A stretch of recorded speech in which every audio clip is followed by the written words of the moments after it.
Nashville Design Week is a platform for bold collaborations and conversations that promote idea sharing, engage and educate the public, and strengthen our city's design culture. We shine a spotlight on designers who are shaping the city's future and facilitate critical conversation about the industry's growth and impact. 2020 has challenged us in every way. A tornado, a pandemic, and a long overdue reckoning with racial inequity. And as we close in on a formative election, we are excited to focus on the power of design to reshape communities and to actively support equity. We are proud to introduce a diverse range of speakers covering everything from racial injustice and inequity to diversity and inclusion, connectivity, and allyship, all through the lens of design. We are fortunate to partner with design leaders who are invested in the future of Nashville's design community. These leaders see Nashville Design Week as essential and support making design discourse accessible to all.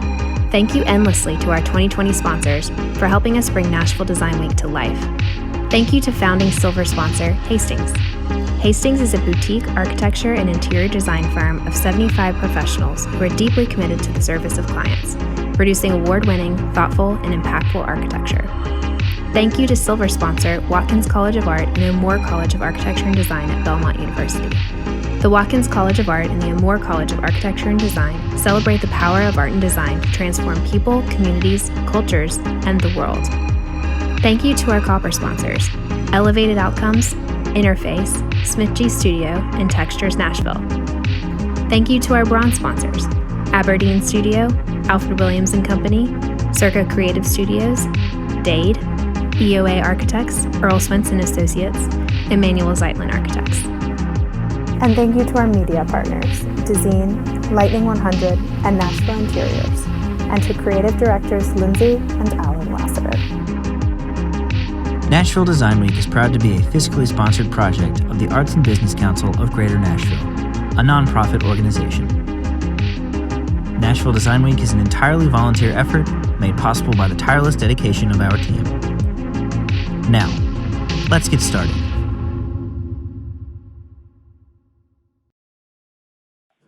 Hi, everyone. My name is Rachel Elbin, and I'm a volunteer program coordinator for Nashville Design Week 2020. On behalf of the Nashville Design Week team, I'd like to welcome you to Why the Sidewalk Ends. Today's program are Jamie Jacobson and Nora Yu. Jamie Jacobson is a practicing architect and partner at Polyphilo. She holds a Master of Architecture degree from Parsons, the New School for Design, and prior to her relocation to Nashville in 2015, she spent several years as a working professional in New York City. A keen interest in urbanism and a range of experience that includes planning, design, and design education. Nora Yu is an architect, researcher, and strategist based in Nashville, Tennessee. She received a Bachelor of Arts magna cum laude with honors in architectural studies and Hispanic literature and culture from Brown University before pursuing her master's degree in architecture at the Harvard University Graduate School of Design. Nora's work is continually driven by a desire to bring people and communities together through the design of physical space, a theme she tested in practice for over a decade in New York City through her work with Architecture Research Office and WeWork. Thank you for being a part of Nashville Design Week 2020. And with that, I'll turn it over to our hosts.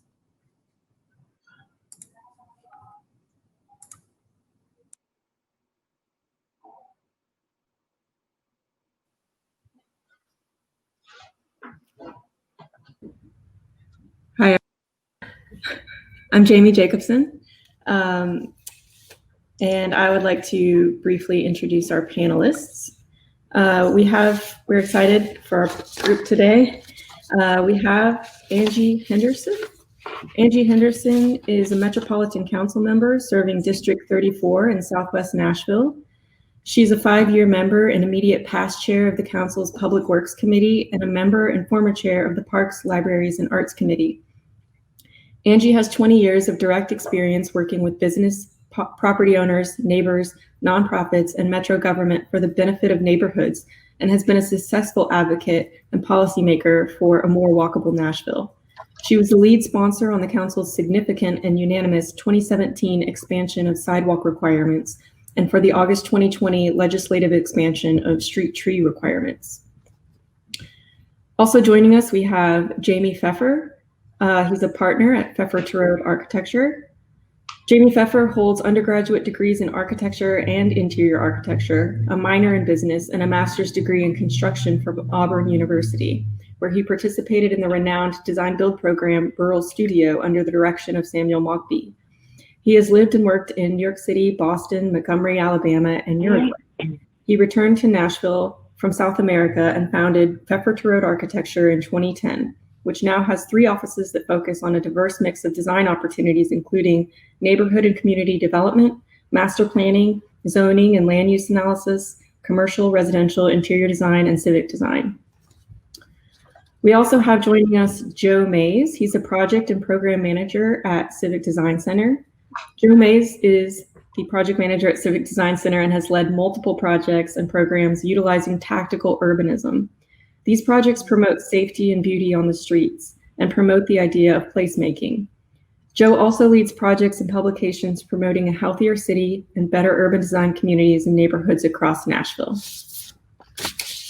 We also welcome Joni Priest-Williams. She's the manager with Nashville Metro Planning Department Design Studio. Joni Priest-Williams is an urban design and development professional specializing in community engagement, growth, and preservation policy and zoning entitlements. Trained as an architect with several years' experience in the public sector and private sector, Joni brings practical knowledge and tested insight to the design and development process. Joni has managed the Nashville Planning Department's design studio since 2018. Also joining us is Nora Kern. She's the executive director of Walk Bike Nashville, a grassroots nonprofit dedicated to making Nashville more walkable, bikeable, and livable. Nora joined Walk Bike Nashville in 2013 and has helped build the organization's advocacy, education programs, and events.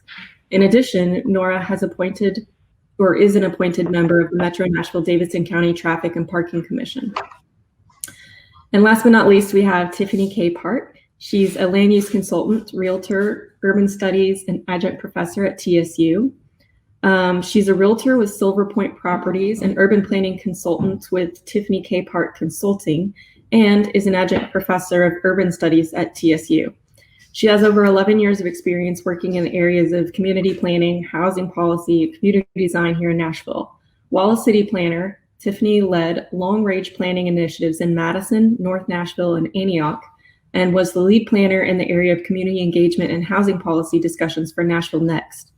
Tiffany uses those skills as a land use consultant, working with investors to help them realize highest and best use of their property based on sound urban planning principles.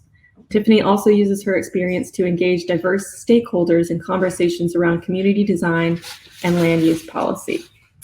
We are excited to have all of our panelists with us here today.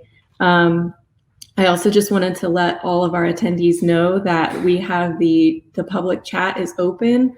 If at any point during the conversation you have a question, please pop it in the chat and we'll get to it when we get to the Q&A at the end of our talk. Thank you all for being here.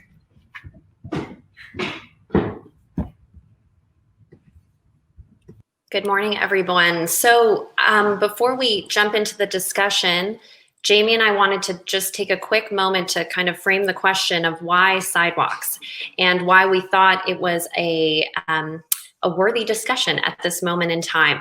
So both Jamie and I connected earlier this year because we both lived for a good number of years in New York City and then relocated to Nashville. So obviously, coming from New York, sidewalks are ubiquitous. They're everywhere. You can see in this photo, it's just part of life in New York City. So coming to Nashville, I know personally, I was surprised to find that there are, good numbers of streets where you may be wanting to walk, but there are no sidewalks. You have to navigate that. And it was a surprise. And so we took inspiration from kind of, I think, our awareness that was awakened when we moved down here. This slide has a quote from Jane Jacobs, which was in our description of the event, which we think kind of embodies our interest in the topic, which is, streets and their sidewalks, the main public places of a city, are its most vital organs. So I think that's kind of where the seed was planted. We both come from a place where we walked all the time, very pedestrian-centric place, and we wanted to hold on to some of those characteristics even after moving to Nashville. Also, let me get my slide here. So a quote from one of our panelists, Angie, that we came across in our research also resonated with us, which is that every person is a pedestrian, and the ability to safely walk where you need to go is a fundamental civic right. So for us, we actually saw sidewalks, we started to dig into this topic as something more than just a piece of urban infrastructure. It has a lot of meaning into it. Walkability, but of course also community, connection, destinations, accessibility, and even public health. So just to kind of show a few glimpses here, and then this part will be pretty quick because we want to get into the discussion. There are many resources on Nashville.gov's website. This is a topic that Nashville is aware of and is actively working on. We have here the major and collector street plan of Nashville and Davidson County. As part of that, there's also a sidewalks project tracker, which is part of the walk and bike, Nashville's bicycle and pedestrian master plan that was developed a few years ago. There is this whole identification of sidewalk projects that are, earmarked for work in Nashville. So as you can see, it's definitely a topic that I think many here and many of our panelists have worked on personally.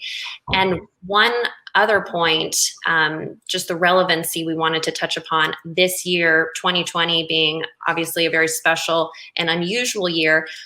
One thing that happened earlier this year, there was a final report from a special subcommittee on sidewalks put together by the vice mayor.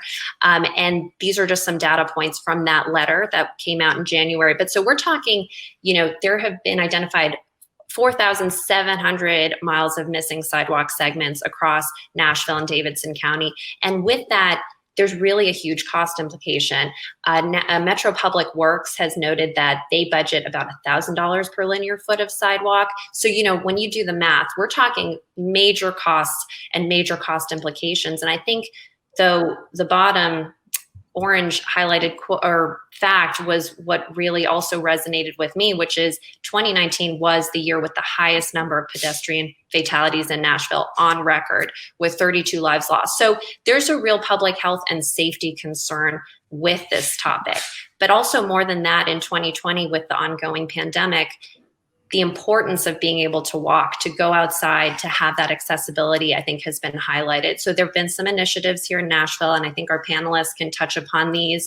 We had a slow streets initiative to actually close off streets so that they could be used by pedestrians and bikers, to be able to go outside and have space to do so in a socially distanced way.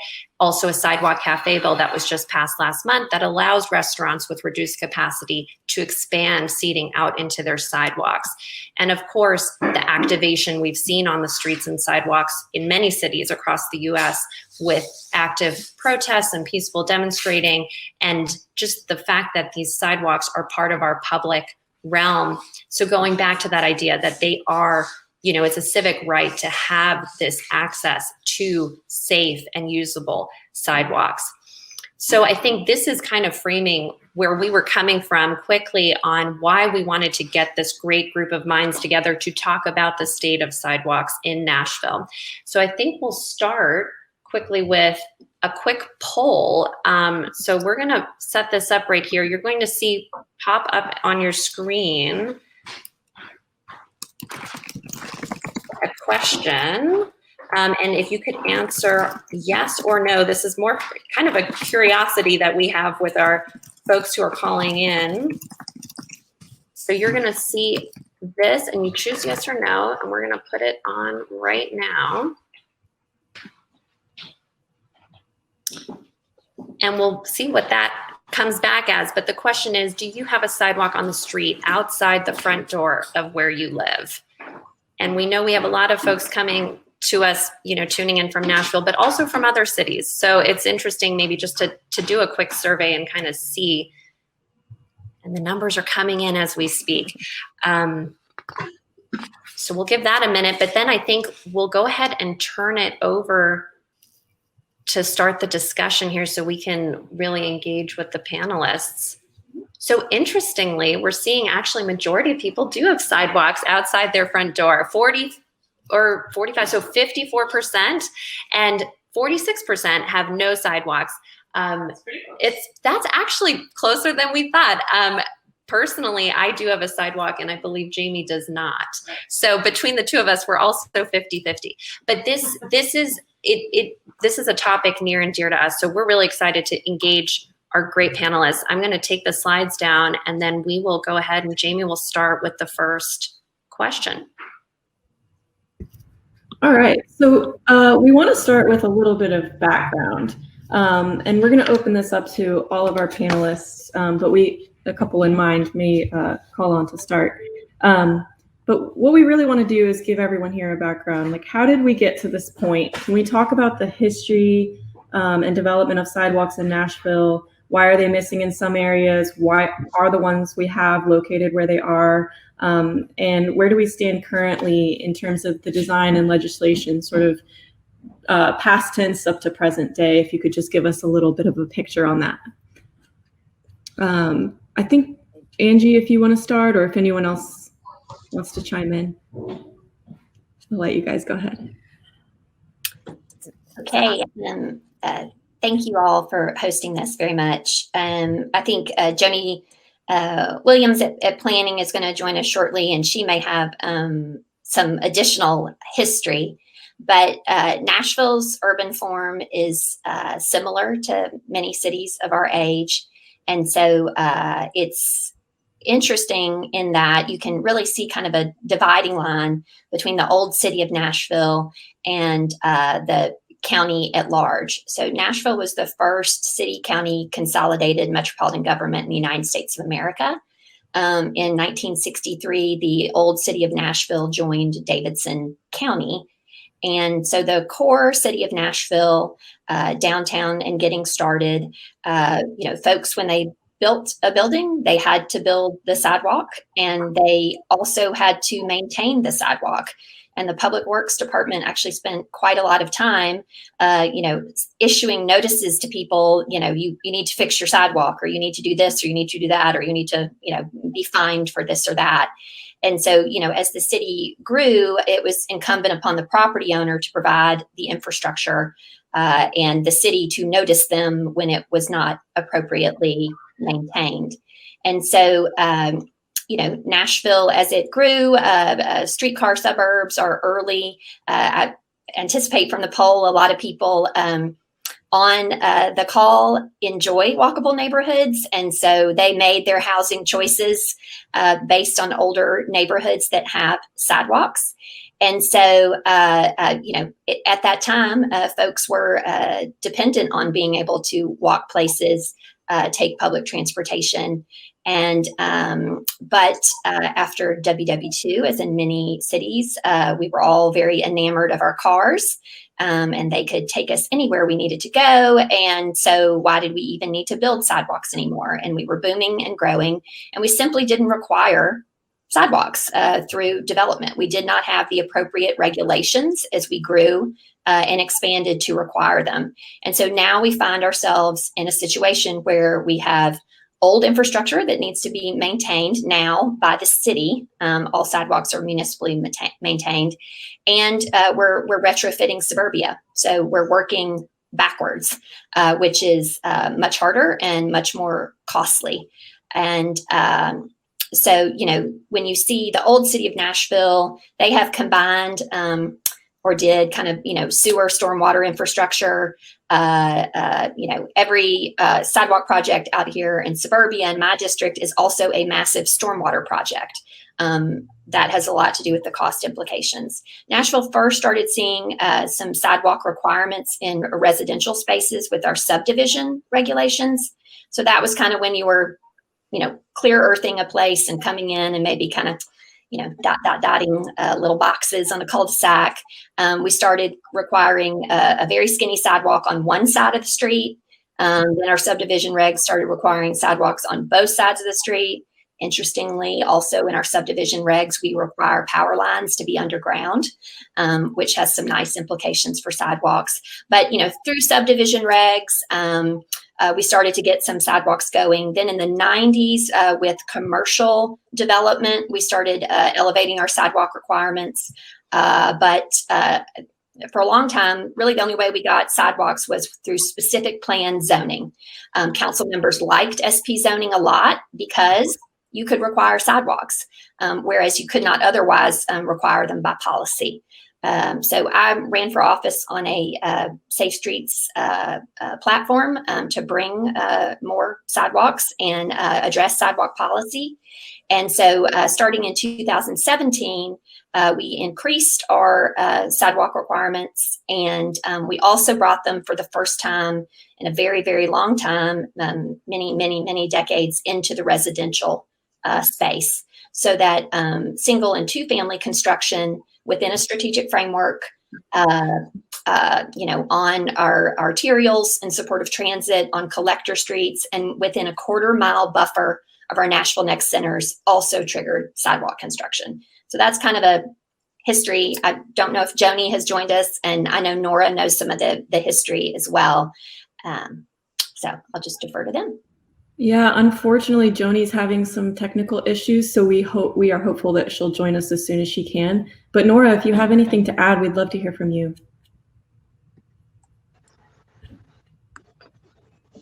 All right, can you guys hear me? Great. I called in on my phone, was also having some technical difficulties, but Angie, I think you covered it really well. And I think one thing that also can't be separated from the history of the sidewalks is also the history of our land use and how sprawled our city is, because one of the reasons our inner city has sidewalks and they work very well is because it's a much more compact, dense development pattern. And so if you think of 12 South or North Nashville or East Nashville, there's a lot of things you can walk to within a half mile or so. And that makes sidewalks a lot more functional and much more practical in installation, and a lot cheaper, because rather than having half a mile frontage for each house, you might have just a couple hundred feet. And so I think that's another big part where you see at the 1950s and through consolidation, you really start to see the urban sprawl develop. And so we start building out the city in a scale that is really built for cars. And that scale is really important because it makes that retrofitting really, really difficult. If we try to go back into Bellevue, back into Antioch, back into Madison to retrofit, all of a sudden to connect 5 houses, you need a half a mile of sidewalk. Whereas in North Nashville or in East Nashville or downtown, you can fit 5 houses on 100 feet of sidewalk. So I think that scale poses a really interesting challenge of how do we retrofit, and at what point is it so expensive that that's not even the right solution, because you do start to get into, to put a sidewalk into Angie's district to connect 10 houses might be $1 million. And so at what you start to really have those difficult conversations. I think that leads nicely into a question that I wanted to ask, which is then the cost, right? The cost implication. So who should be responsible for building and maintaining, also 2 different things, but building and then maintaining the sidewalks? Is that something that should fall to private property owners? What role can the city government play there? Would love to hear your takes on that. I know Tiffany has a personal kind of experience right now with sidewalks as a homeowner. So we'd love to hear you weigh in on that too. But it's something that benefits hopefully everyone in some way. So, but how should this be funded? Who should it fall to actually build and maintain the sidewalks? So my and y'all can hear me, right? With my earphones in. So, my personal experience is my husband and I were building a home now and in Bordeaux, and we fall like right on the edge of the 1/4-mile buffer from a Nashville Next center. And our lot we're in a suburban neighborhood. So like Nashville has like your inner ring or urban neighborhoods, and then you have what we call first ring neighborhoods, which would be like Bordeaux and your Creve Hall and some of those neighborhoods and Inglewood. So we're kind of like in the middle of like urban and then like suburban rural. We're kind of in the middle of that. And so there is some walkability, but it's still a lower density development pattern. So anyway, so we're on a suburban street.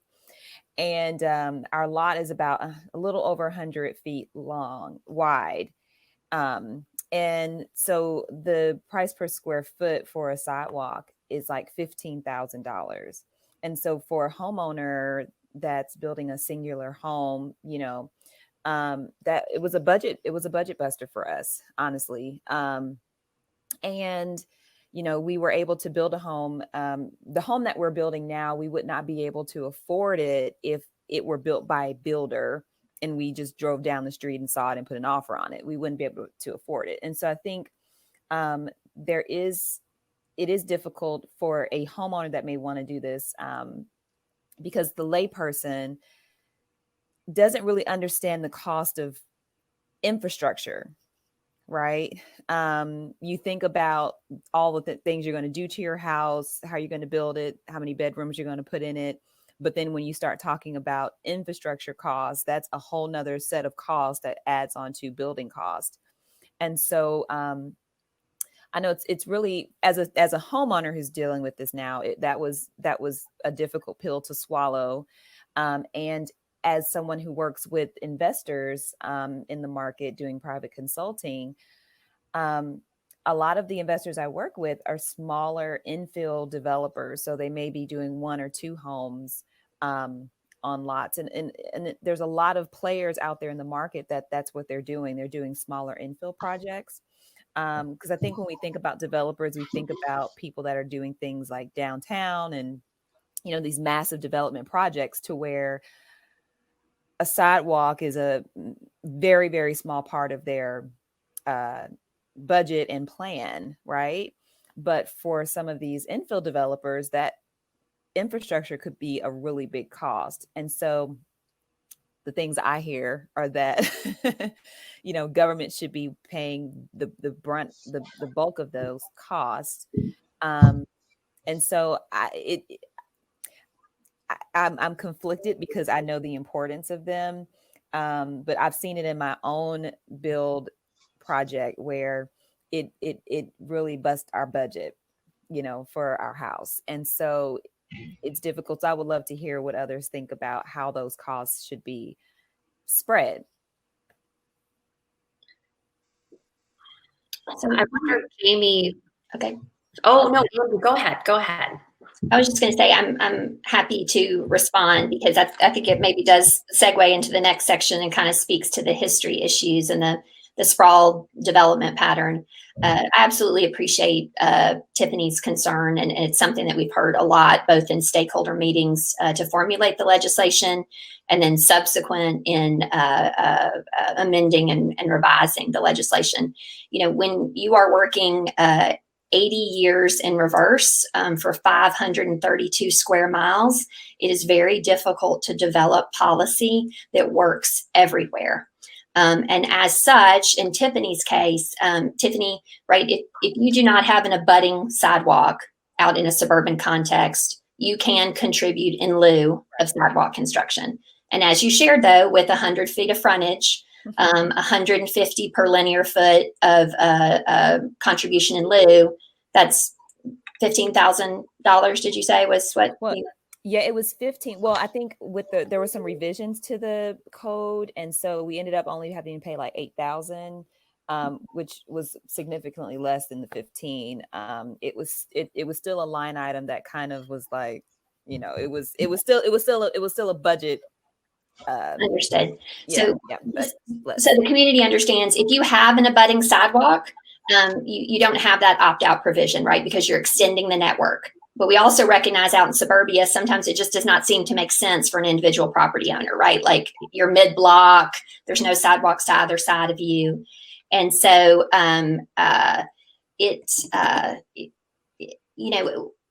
the legislation also provides for alternative design. So not knowing your context there, if you can make an ADA compliant link in with your driveways, potentially, you can go back behind the ditch line and build at a lower cost. There's, so the legislation anticipates and allows for alternative design.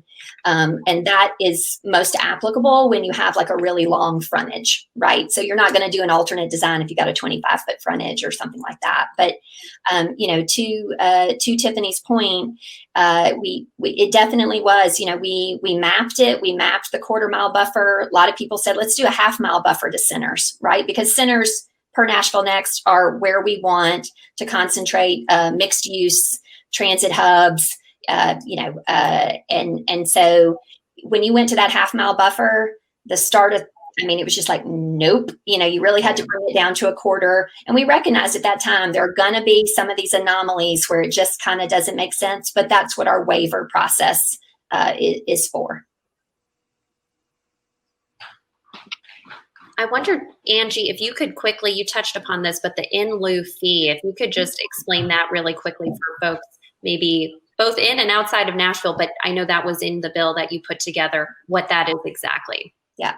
So it is a contribution in lieu of construction. So sometimes the sidewalks are absolutely required because there's an abutting sidewalk already. You're extending the network. You're in a context where you already have sidewalks around you. So in the UZO, which for the most part corresponds to the old city of Nashville footprint, you have to build the sidewalk. If you're on an arterial, you have to build the sidewalk. If you're on a collector, and that goes back, Nora, to the major and collector street plan map that you showed. It really provides the bones and the strategic framework for the legislation. But if, like Tiffany's example, you're a little further out in suburbia, you don't have an abutting sidewalk, it really just doesn't seem to make sense, the builder, the owner can opt to contribute in lieu of construction. That is a codified calculation. It is a 3-year rolling average of the cost to Metro of repair sidewalks and new sidewalk construction. So both those average over 3 years. We also do take out some outliers. Like you have a project like Hart Lane over in East Nashville, where you're literally like blowing out the side of a hill. Like that's kind of an outlier cost for sidewalk construction. So public works staff and, transparently can show you the calculation. We'll take out some of those, kind of high end outliers to get a fair cost. Also, I know, Nora, you kind of showed the contrast, like, the cost and then the contribution. And a lot of people in the advocacy community will say, oh my gosh, that looks so low.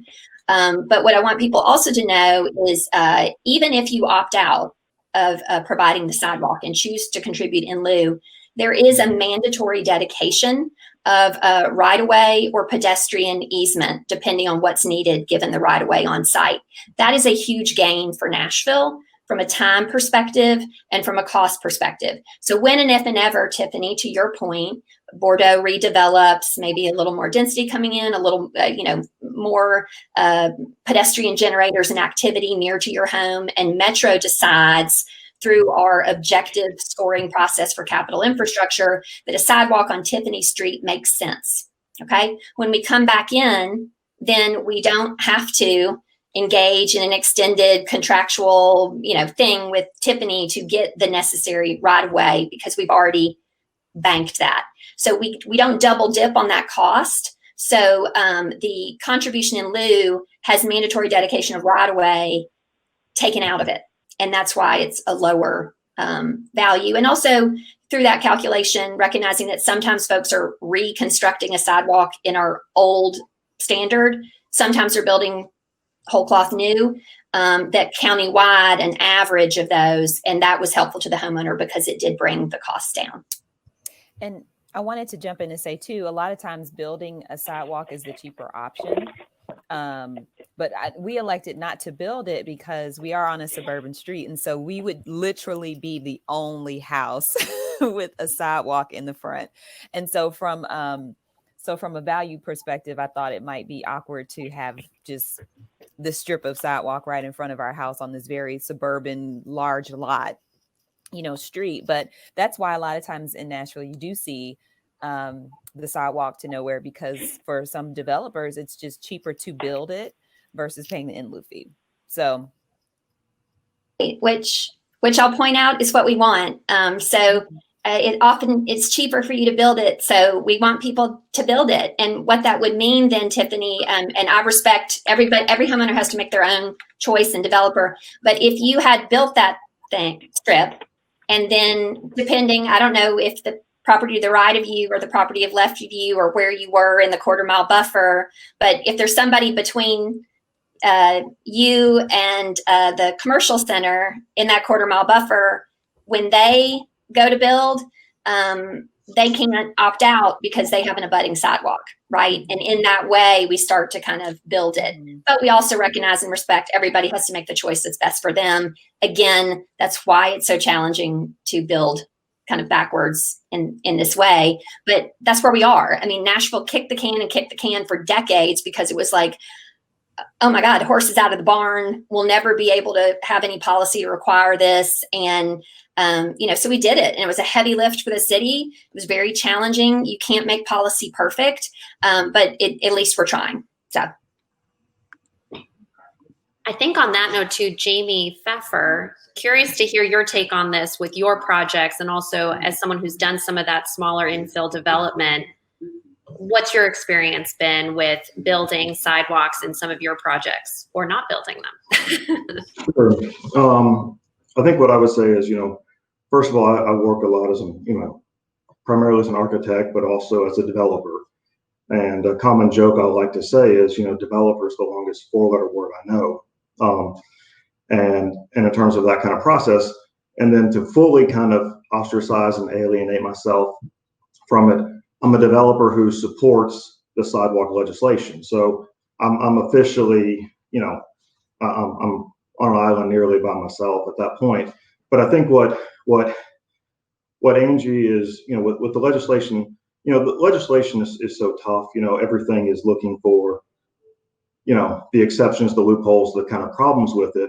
But I think the core intent is something that really, is promoting kind of, again, I'm in support of the sidewalk initiative because I love my hometown. I love Nashville and I love what it does. And so even though, we talk about the sidewalk issue, it comes down to kind of walkability.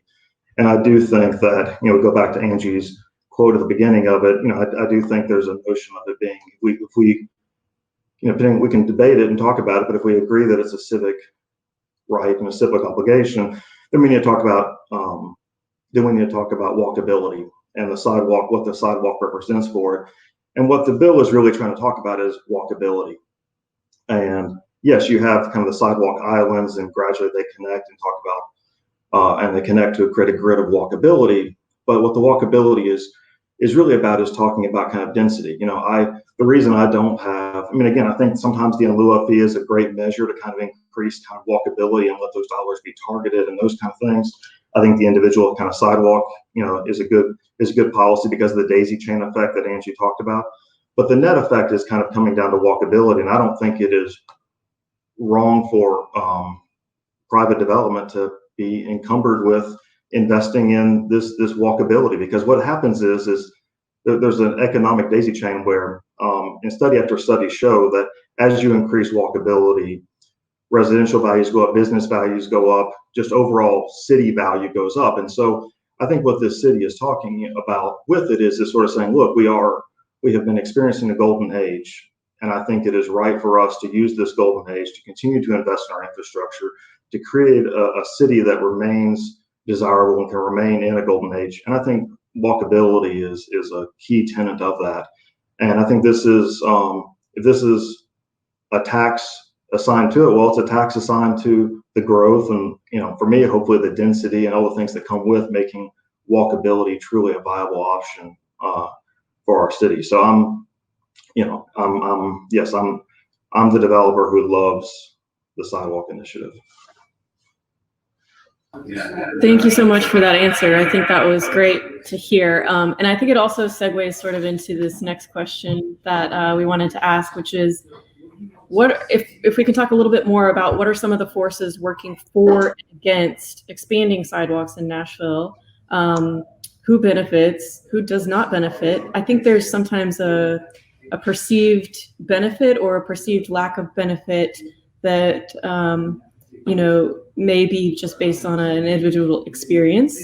and not necessarily what's best for the greater good or the greater city. But I wanted to hear a little bit more about what are the apparent priorities from your perspective. We could start with Joe, since we haven't heard from you yet, and then we'll get others to chime in. Yeah, so I mean, sidewalks provide a path to so many different things, whether it be your transit stop, your local restaurant, your place of work.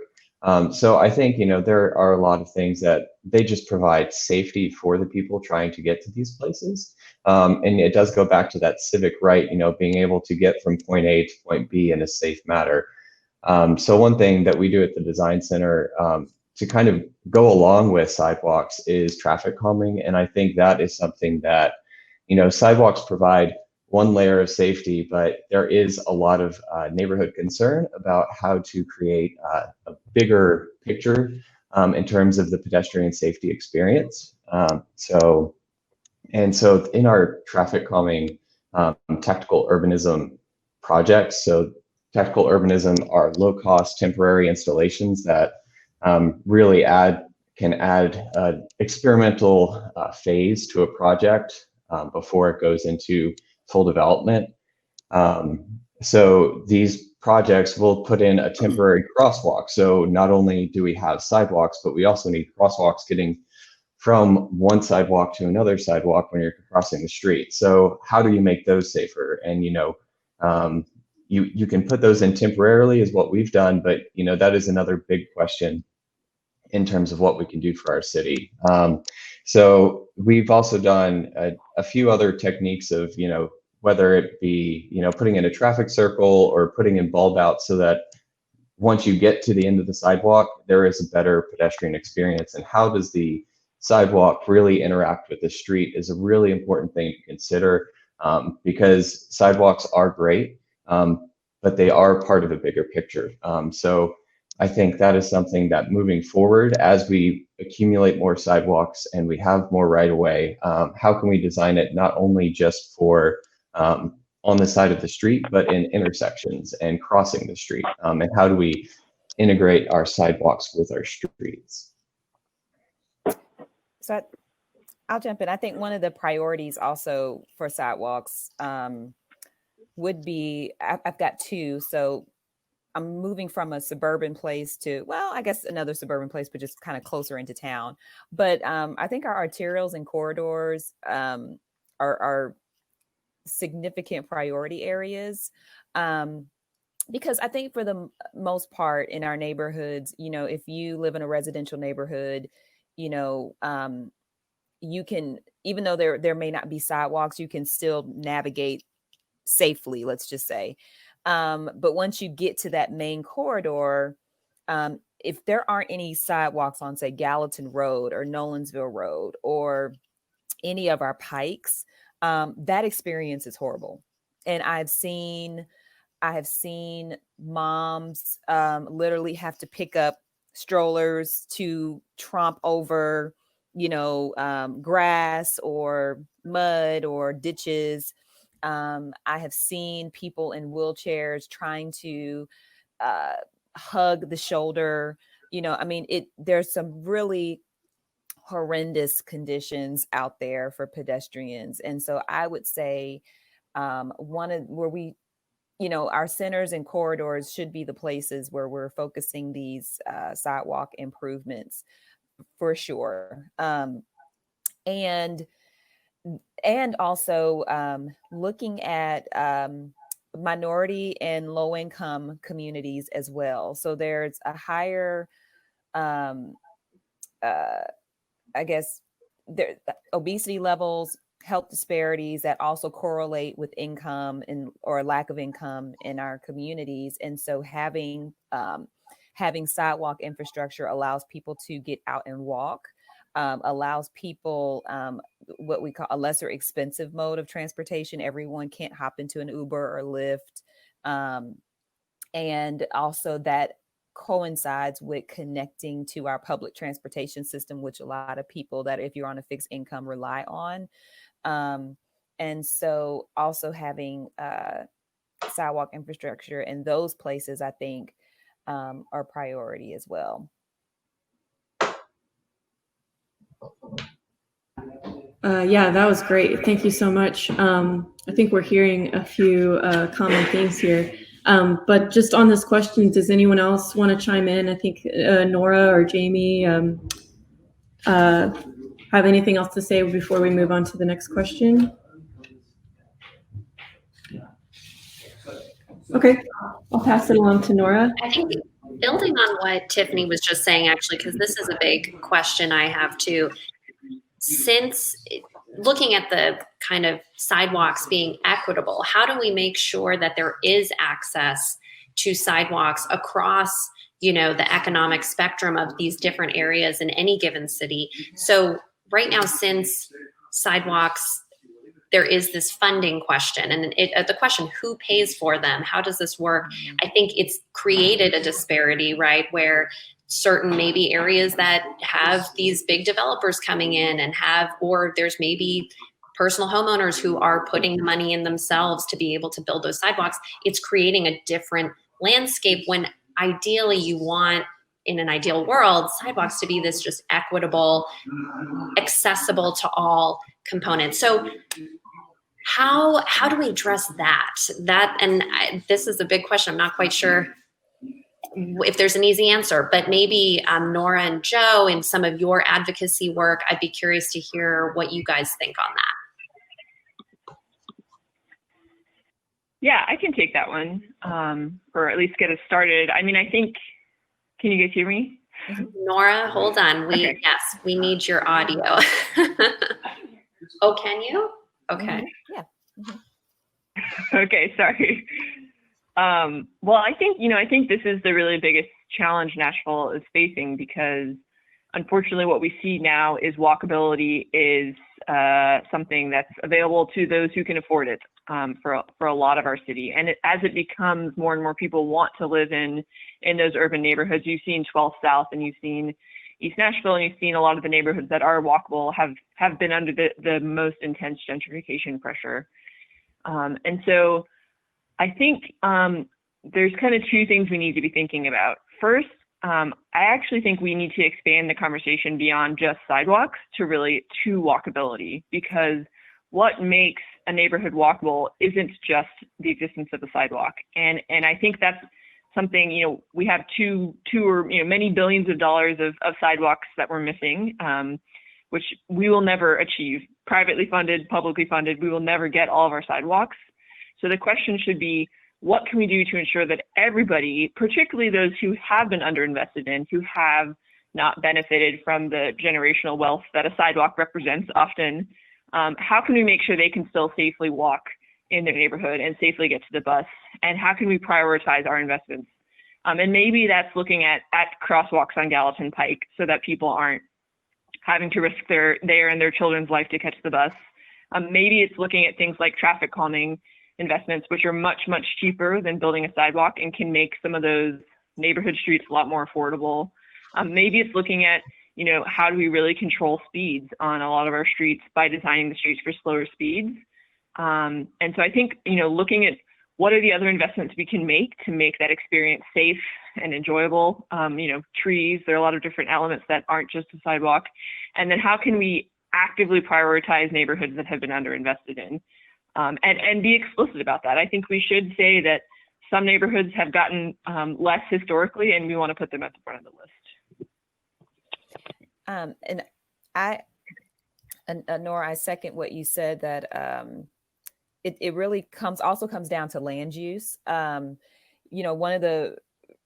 I think Angie's done a great job with in creating that legislation, because although I went kicking and screaming down to codes to pay my in lieu fee, let me just say, it's about as fair as it can get.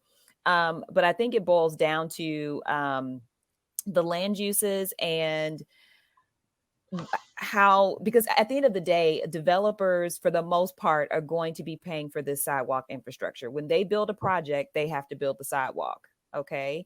And so if some parts of town are seeing more development more mixed use development, more compact development than other parts of town, it's common sense that they're going to see more infrastructure improvements than others. And so that's something, living in a suburban place, that's something I would always talk with my council leadership about, is we have to think about more compact, walkable development. We cannot continue to build in these suburban patterns, or else you're not going to get the walkability that people see and desire in other places. You have to think about density. You have to think about density in appropriate places. And so you begin to see Antioch having walkable centers, and Bellevue having walkable centers, and Madison, that are comparable to, you know, the walkability that people love so much about 12 South and East Nashville and those other places. Nora, if I can, I want to build on what Nora Kern has said.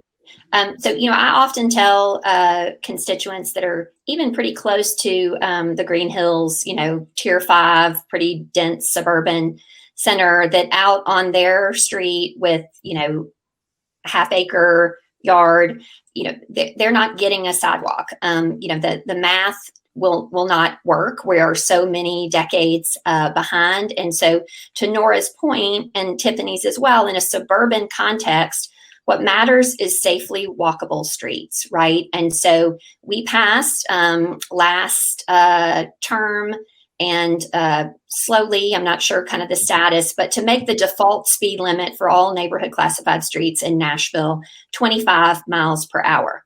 Now, there are plenty of development patterns that are very well suited for 20 is plenty, right? If they're older development patterns, narrower streets, on-street parking, like there's a lot of places where for our traffic calming program, you know, you could opt in for 20 miles per hour. Some of the treatments that Joe is speaking of, we have got to make traffic calming and safe crossings more robust. This is something that I have been just beating the drum about, particular to public works. You know, it's not just about sidewalk program management. We need traffic calming program management. We need safe crossings program management.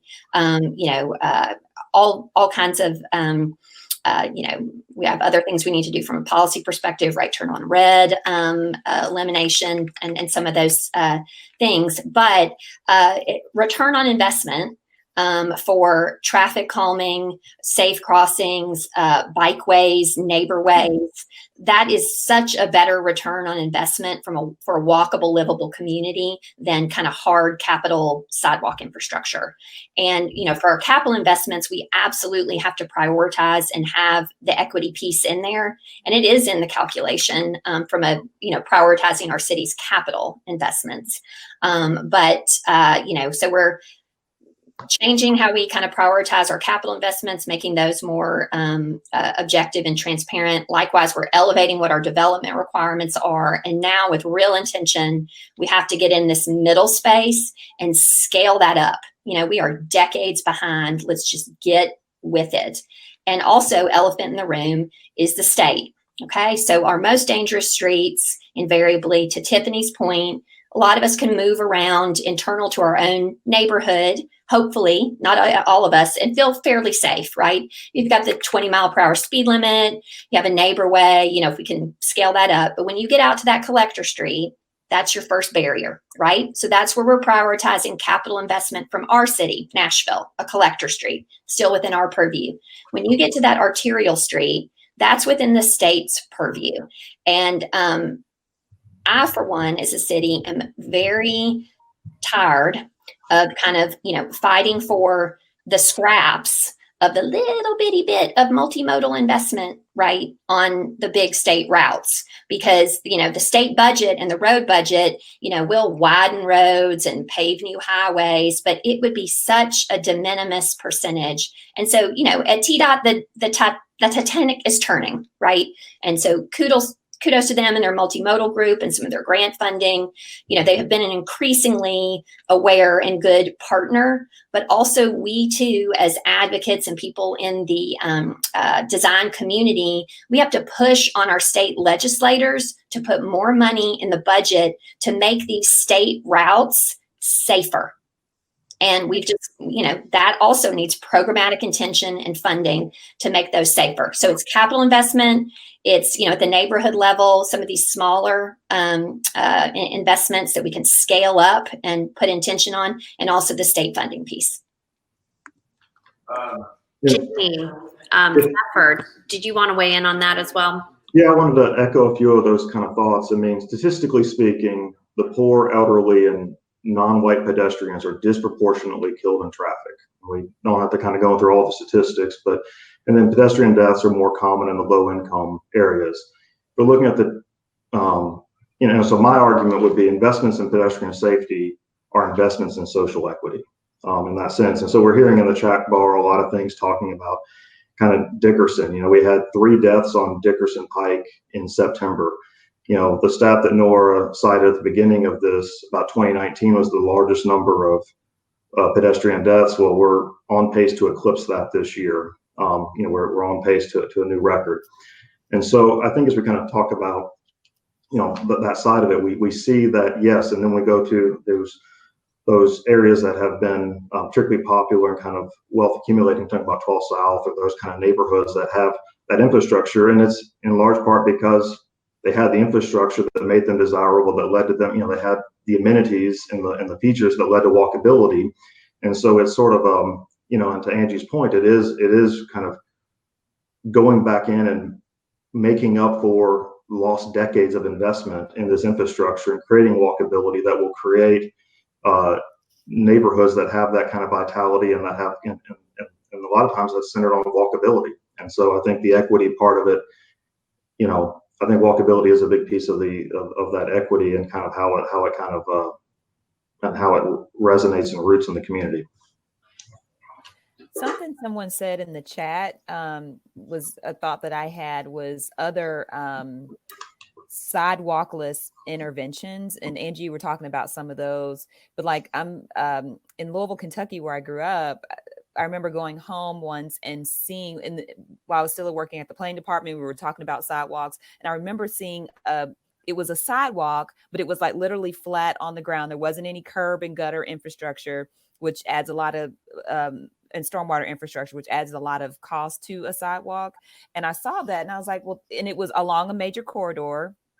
And so, and it hugged the right of way. So it looked like they probably squeezed it into the little bit of right of way that they had. And I was like, that's a really good solution to just get a sidewalk in, and you can maybe come back over time. But I think sometimes being a little bit more creative and not so, hard on developers to have, or public works being so hard on people to have this very specific design that you can only pull out of the public works manual, like really kind of going into some other interventions, I think would help a lot in a lot of communities. Absolutely. And I was thinking, that's something that would be much more affordable than what we've already talked about as being the hurdles for actually building the infrastructure of sidewalks, is to have, the crosswalks. And that was another question that I saw in the chat. We have a ton of good questions in the chat, and so I want to get to those. So our last question before we get to the Q&A, I want to just ask the group, and maybe Joni can start us off on this since she's gotten on here, but before we get to the Q&A, we wanted to ask you all, so given all of these issues, where do we go from here? What are some actionable outcomes that we can have from this conversation? And what are kind of like more forward thinking, what's happening and where do we go from here? So we'd love to hear from Joni. And then if anyone else wants to chime in before we get to these awesome questions we have, we'd love to hear. Okay, can you hear me? Mm-hmm. Okay, great. I apologize for being late to the game on the technology side, but at the planning department, we have a variety of divisions that work in kind of different scales. And I see Dickerson has been discussed quite a bit in the chat, especially. We've done some planning work on South Dickerson and North Dickerson lately. So I think that can be kind of a first step of, if and when, what. And so we've laid out the what after working with communities and working with folks who care about those streets. So the council lady is doing a lot of great initiatives on the how.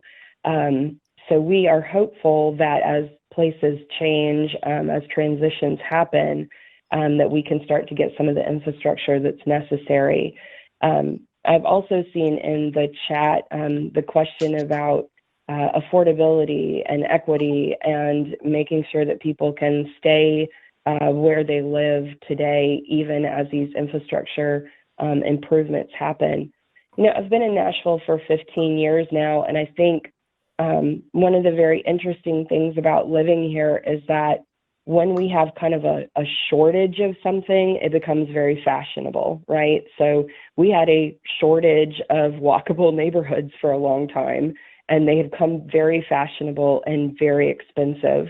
And I'm hopeful that as we are able to increase that kind of infrastructure in other places, it will be available to everybody and not just become yet another fashionable amenity of a neighborhood, so to speak.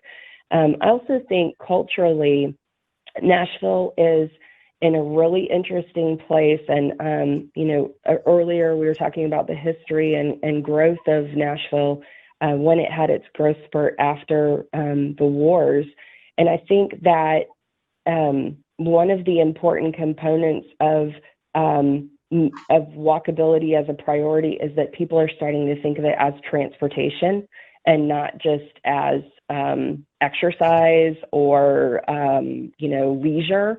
We're now at a kind of a tipping point, I think, where we're talking about how do I live my daily life using my feet as a way to get there.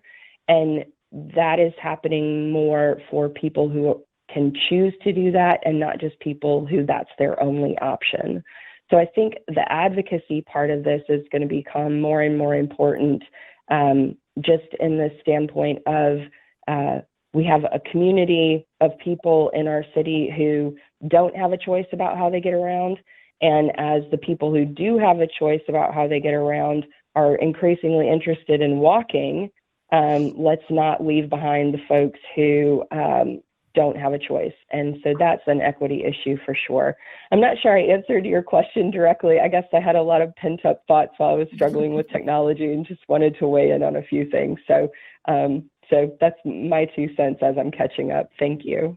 For sure. I really appreciate your response, and that's okay that you didn't answer the question. We have a lot, I think there's a lot that we can hear from everyone, just sort of, if anyone has any ways forward, actionable items, and then I do want to get to some of the questions in the chat. And maybe this is something you can also speak to, Joni, is one of the questions says, can you explain the conditions where the city builds and pays for sidewalks versus where the landowner pays for the sidewalks?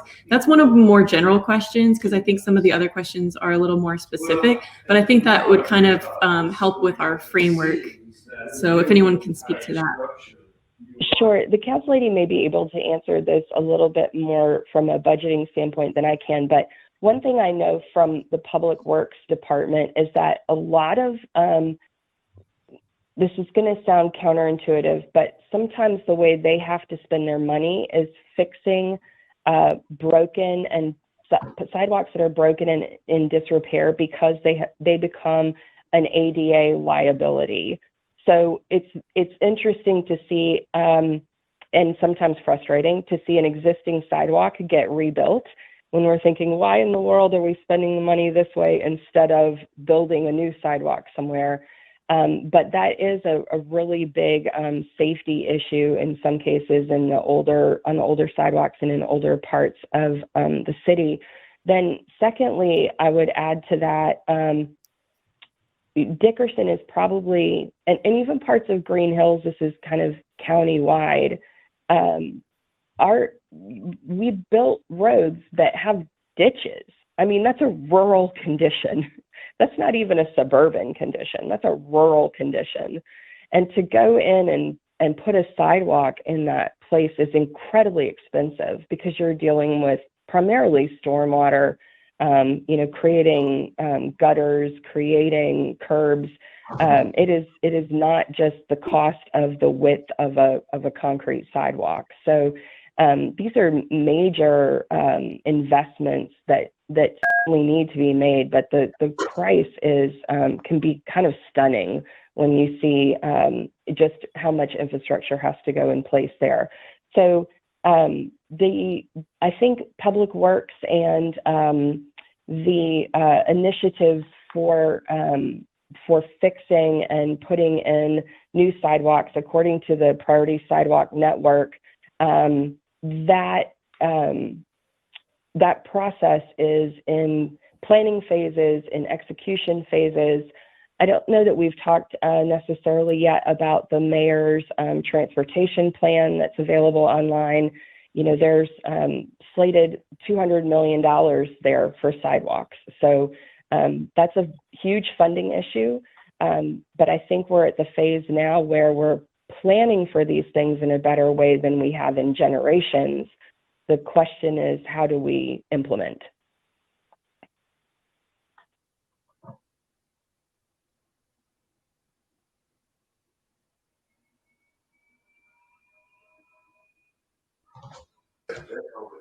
Just quickly going off of what Joni was just saying, we did want to show this. There is a plan that's out right now with Mayor John Cooper, put together a big transportation plan for Nashville. And as Joni just said, $200 million earmarked toward priority sidewalk needs. So just as a little kind of public announcement for folks, especially in Nashville, it is available, this plan, on the nashville.gov website. There's a survey for feedback open until Saturday. So feel free to check that out, because it does dive into quite a bit of detail, how we got here with our current transit systems and where to move forward, at least Mayor Cooper's plan to do so. I will put a link in the chat so folks can check that out.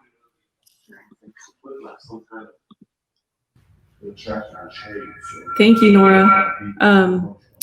I wanted to, if anyone else wants to chime in, just raise your hand. But I have another question in the chat that I wanted to present to our panel. This is from a little bit earlier, just going back into the chat. But we had an attendee say, "Are sidewalks all or nothing? Is there a spectrum of urban interventions that introduces sidewalkness without having to pour concrete? Can a neighborhood DIY hack a sidewalk together that amplifies impact at minimal cost, time, and legislation? Our roads have formal interstates, avenues, and streets, but also informal dirt roads, gravel roads, and sometimes an aisle of traffic cones across a grass field. What's the sidewalk equivalent?"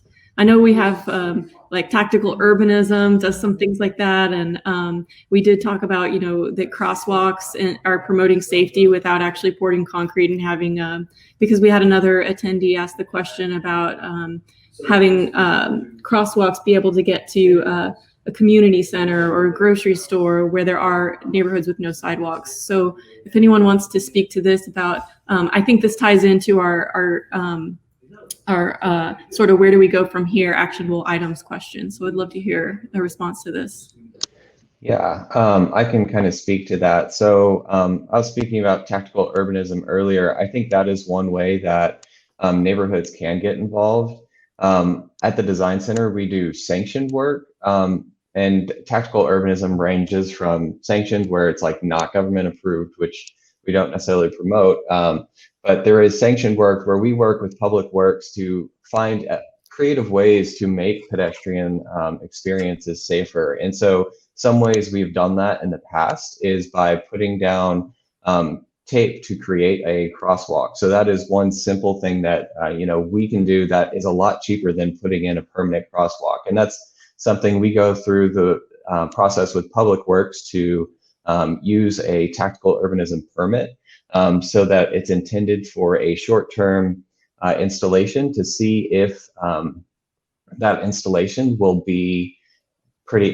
make a safer experience and a better experience for the people using that space. Another thing that we've done is, trying to connect people to a bus stop on Nolensville Pike, actually in the past, is we painted the side of the road blue to kind of designate it as a pedestrian space, so that people had that differentiation from the cars. So there are ways that we can put things in temporarily to try them out.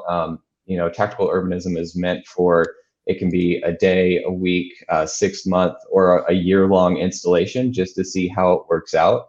And basically, once you see these installations, if they work, it can either promote the permanent installation of a sidewalk, or it can kind of hold as, or be used as a placeholder for, you know, that 6-month period. So at least you have the comfort of something being on the street. And you can also use different types of buffers, whether it be delineators or cones or whatever it might be in these types of installations. So that is one thing that you can do by kind of hacking the street. Another thing that we do at the Design Center is we do something called Jane's Walks, and that is where you walk around the neighborhood to kind of get an idea of, you know, what are some issues that you have and what are some opportunities that the issues of this, either the sidewalk has or just other neighborhood infrastructure opportunities, what is out there. So, you know, going on a Jane's Walk, it basically means walking around and identifying, you know, what you love about your neighborhood and things that could be improved. So I think if you did one of these walks, you can either host it yourself and get together with your neighbors and kind of write down, these are the things I love and here are the opportunities where we can improve them. Submit that list to your council member would be a great step, because if there is something that keeps coming up, they can either address it or kind of direct you to the right resources. I know we haven't talked about Hub Nashville yet either, but that is kind of where you can report a lot of things that are currently wrong or issues that you're experiencing. So that is another way to kind of continue the conversation. Thank you so much for that. Yeah, does anyone else want to chime in on that, Angie? Yeah, if I can add to that, I very much appreciate kind of the DIY, the tactical, the special events. I used to host Jane's Walks 20 years ago with my now, well, I guess 19 years ago with my daughter. I was doing, Walk Nashville weeks of events to, bring attention to the absence of sidewalk or bad infrastructure or needed infrastructure, and talking to my council member and, oh, please, could we have this little segment? And, that was good work and it's worthwhile. And so I don't want to ever diminish the importance of that. It takes all things, right? So it's, citizen engagement, go ahead, type in the hub. Where do you want it? Tell people, talk to your council member. But also, fundamentally it's policy and it's funding. And so we are never going to make up for 80 years of bad policy and lack of funding if we do not, through our transportation plans and dedicated funding and at the state level, really get with the programmatic intention of safe crossings, traffic calming, lowering the speed limits, addressing those issues. So we have to kind of be, firing in all cylinders, but very much behind and incumbent upon this city is that programmatic intention of scaling up those programs of neighborways, bikeways, traffic calming, Vision Zero. And so, I would encourage folks, when you comment on that transportation plan, make sure that the mayor and the city understand that, that's where you want to see investment, because that's where we can scale investment more equitably and make people safer, faster. You can't take the bus if you can't walk to the bus. And so we can talk all about, light rail and bus and all that kind of stuff. But, we've got to, this is billed as a better bus plan. And I appreciate that.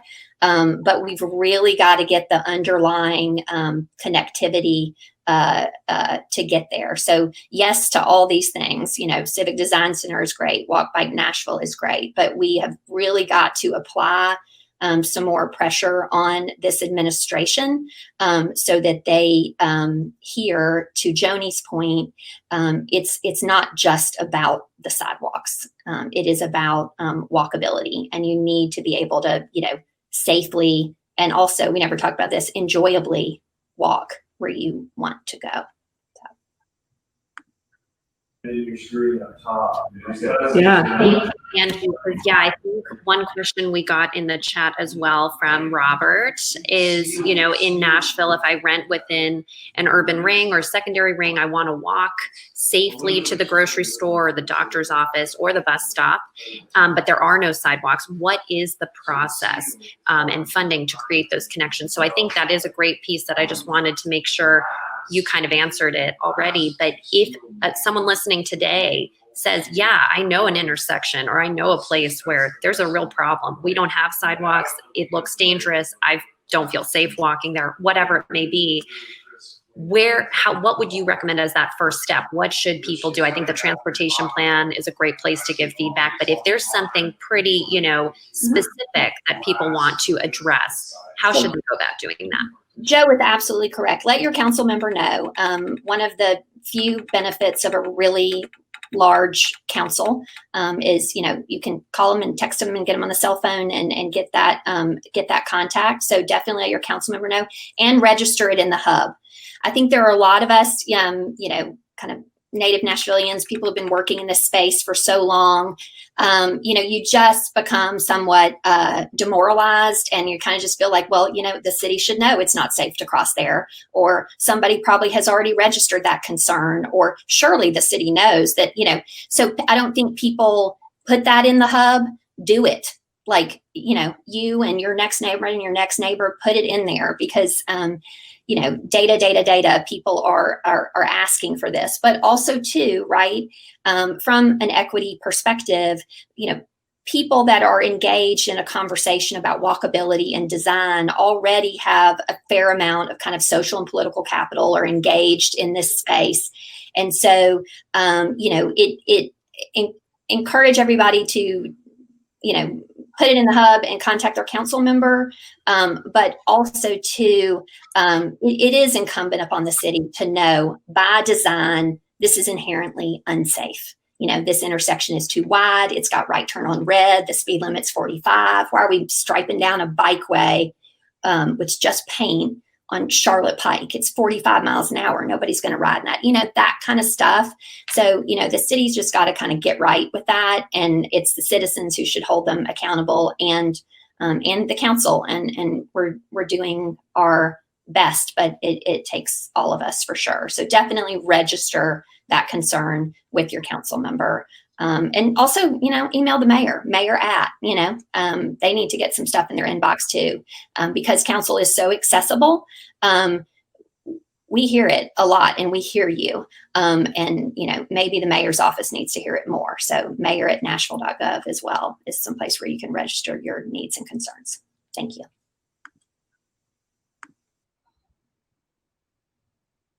I just wanted to echo Angie's point about building political will. And I think one of the challenges is we need people to help us fight the battles, even if they're not directly on the street when they come up, so we can have some wins.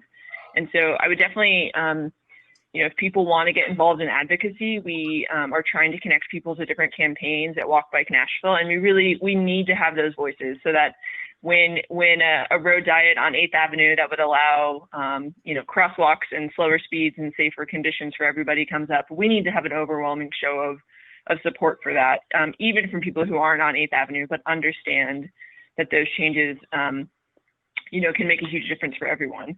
When we have, traffic calming come up in neighborhoods, we need to make sure a ton of people are saying, yes, we want this. Yes, we need to hear this.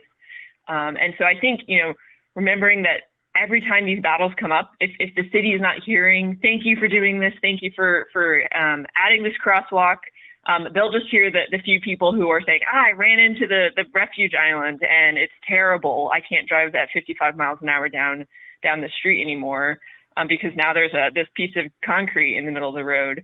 And those are the people who then end up reaching out to the city. And so we need to make sure we're being proactive in asking for those changes. And then when we see them, we also need to make sure we're saying, yes, this is what we want. We want more pedestrian crossings. We want to see more traffic calming. We want to see more bike lanes. We want to see these things continue to happen and then spread around the city. Because if it happens on Nolensville and is successful and people like it and use it, then it's a lot more likely to then happen on Gallatin or on Charlotte or on whatever street you might live on. So I think the keeping the long vision in mind is really important. So we need to be building a movement and thinking about how can we plant those seeds and build that political will over time, so that it becomes just the norm that we're going to be slowing down cars, we're going to be making it easier to walk, and we're going to be making these investments in other forms of transportation.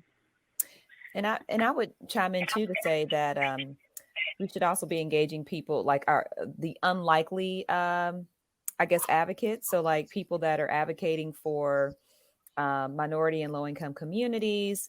Maybe like I know there's, like I'm thinking about the Equity Alliance or Gideon's Army or other organizations like that are advocating for a lot of different things in those communities.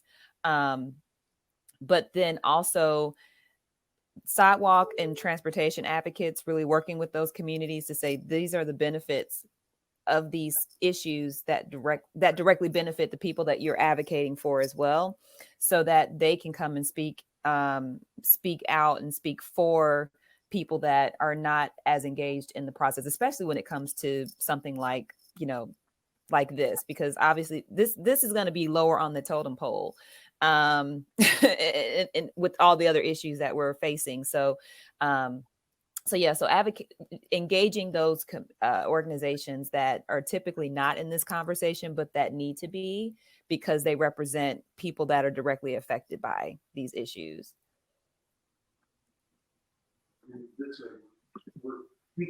Yeah, thank you, Tiffany. Exactly. I think it's all connected. And on that note, too, I wanted to ask Jamie Pfeffer, just being in, primary point person in the professional design community here in Nashville, both on the architecture side, also a bit on the development side. What is the role, do you think, of other design professionals who are tuned in right now to kind of push these issues forward? Well,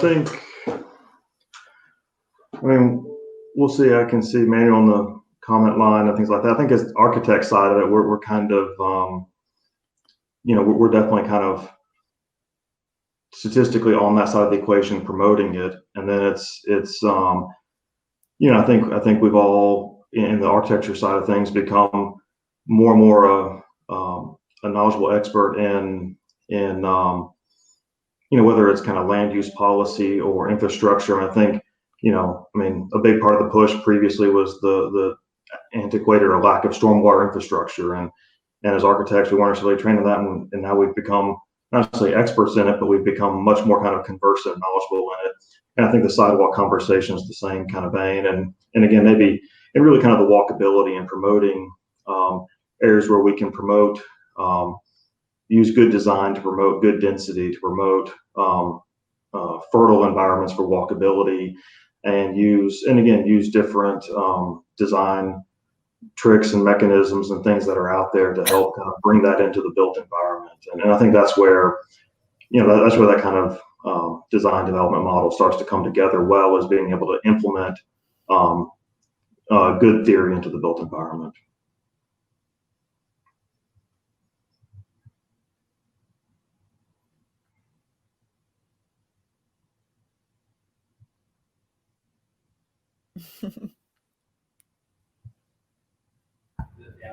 Okay, we have one last question, and this is just more of a lighthearted one because we are about to be out of time. So we just wanted to hear from our panelists, where are your favorite places to walk in Nashville and why?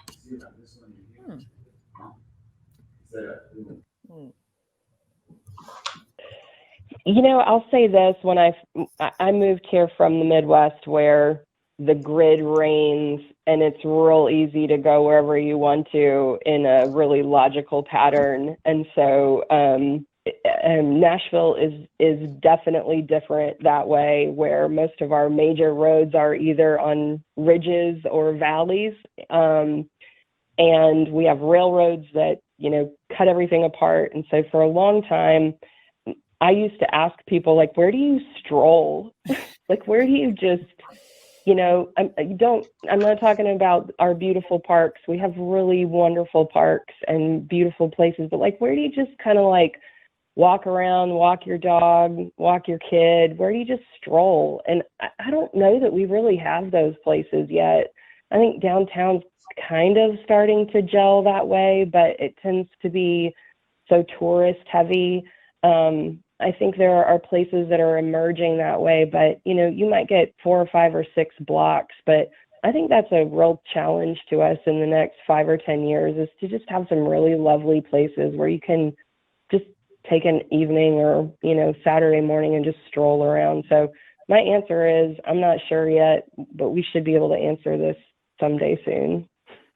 And I'll jump in to say I know exactly what Joni is talking about. My first trip to New York, we took a cab to have breakfast, and I think I don't know exactly where it was, but we took a cab into one part of Manhattan, and we walked all the way from, I want to say it was the financial district, and then all the way into Times Square. So I don't know if that's going north, south. I don't know what direction that is, but my NYC people. But we literally walked. It was for hours.